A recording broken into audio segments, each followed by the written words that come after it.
میں اور ندا باجی آفس سے نکلے اور اسٹیشن پر آ کر کھڑے ہو گئی۔ اس سے پہلے کہ ہم مزید کوئی بات کرتے، ٹرین آ گئی اور ہم جلدی سے ٹرین میں سوار ہوئی اور کھڑے ہو گئے۔ ٹرین میں شام کے اوقات میں ویسے بھی رشت زیادہ ہوتا ہے کہ لوگ گھروں کو واپس ہو رہی ہوتے ہیں، اور جہاں تک میں سمجھتے ہوں ان کا ٹرین سسٹم ذاتی گاڑی رکھنے سے بہتر ہے، اور وہاں لوگوں کی کثیریت ٹرین کو ہے ترجیح دیتی ہے۔ ہم ٹرین میں ابھی کھڑی ہی ہوئی تھی کہ 5 نیرو لڑکیاں بھی ٹرین میں آ گئی۔ اس کو اپنی طرف بڑھتا ہوا دیکھی کر میں تھوڑا سا بکھلا بھی گیا اور اس سے نظر پھیر لے، لیکن وہ مجھے اپنی طرف آتی ہوئی محسوس ہو رہی تھی اور خوش گپیوں میں دوسری طرف دیکھ رہا تھا۔ میں نے میرے پاس کھڑے ہو کر کہا، وہ ہیلو۔ میں نے پلٹ کر اس کی طرف دیکھا اور ساتھ نیدہ باجی کی طرف بھی دیکھا جو اس کی طرف دیکھ رہی تھی۔ میں نے اس کی طرف دیکھا تو وہ مجھے دیکھتے ہوئی بولی، کیا تم مجھ سے دوستی کرنا چاہو گے؟ اس سے قبل کہ میں کچھ بولتا نیدہ باجی نے اس کی طرف گسی سے دیکھتے ہوئے کہا، بکواس بند کرو اپنی، اور مارنے کے لیے اس کی طرف لپکی۔ میں نے ان کو فوراً پکڑ لیا اور پکڑنے کی کوشش میں نے ان کو پکڑتی ہوئی اس عورت کی طرف دیکھا تو وہ مسکرا رہی تھی۔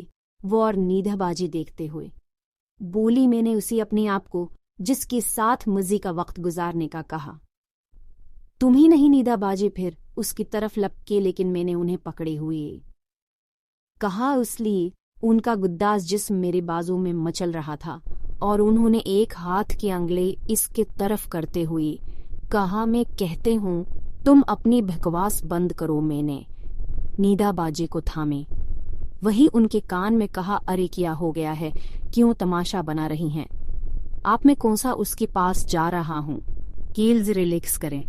میرے بات سن کر اس نے ایک گہری سانس لے تو میں بچوں کی طرح کرنے لگ گئی ہیں اور سائٹ پہ کھڑی ہو کر ان کو اپنے ساتھ دبا لیا۔ وہ مجھے اپنے جسم کے ساتھ محسوس ہوئے تو وہ شرمندہ سے ہنسنے لگے۔ میں نے دیکھا تو وہ عورت ابھی بھی ادھر ہے، کھڑی تھی اس کے ساتھ۔ اس عورت نے مجھے پھر مل خاطب کیا۔ اس کی مخاطب کرنے سے میں اور ندا باجی نے اس کی طرف دیکھا تو مجھے اپنی طرف دیکھتے ہوئے وہ دوسری طرف مڑی۔ ندا باجی نے دانت کچھ آتے ہوئے کہا، اس گندی کو بہت ہے خارش لگی ہوئی ہے، اور جیا کہتے ہوئے انہوں نے میرا چہرہ پکڑا اور مجھے دوسری طرف موڑتے ہوئے میرے ساتھ لگ گئے۔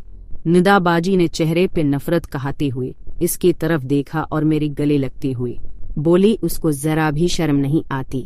اتنی بڑی گاریں اب میرے اس معصوم کزن کے لیے رہ گئی ہیں کیا؟ میں نے کہا، یار ندا باجی، یہ لندن رہنا تو بہت مشکل ہے، جانے کون میری عزت لوٹ لی۔